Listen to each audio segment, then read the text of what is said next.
За да се јавам на реплика на колегата Фадил, ме поттикна моментот кога кажа дека оваа власт треба да ја омекне финансиската криза и да го подобри животниот стандард на граѓаните. Не се согласувам со ова, бидејќи на оваа власт и истекоа сите можни рокови во кои требаше. Требаше да ја намали сиромаштијата, требаше да ги врати, а не да ги избрка младите. Требаше да се справува со кризите, а не да ги создава. Требаше да се бори против корупцијата, а не самата да биде корумпирана. Требаше да се бори против криминалот, а не самата таа да го прави. Требаше да намали со расипништвото и крадењето за да види бар трошка бенефит народот и уште многу други требаше. Како денес да говориме за финансиска стабилност при инфлација од 10,5% во месец април и последни проекции дека инфлацијата ќе ги надмине очекувањата?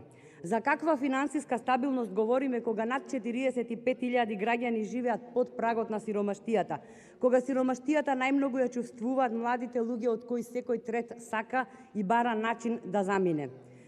Колегата Фадил спомена некои статистики кои ќе ги дополнам. За 1337 денари се зголеми синдикалната минимална кошничка за едно 4-члено семејство во месец април во споредба со претходниот месец. 16.458 денари му се потребни на едно семејство само за храна и дополнителни 3.367 денари за превоз, да не ги споменувам и останатите потреби. Го спомнавте, колега Фадил, и пазарот на труд, па ќе прашам, дали сметате дека платите го следат трендот на пораст на цените? Одговорно тврдам дека не. Поминаа 5 години во кои оддалеку прочуеното можеме покажаа само дека можат да потрошат 3,2 милиарди евра на кои не им се знае трагата каде се потрошени.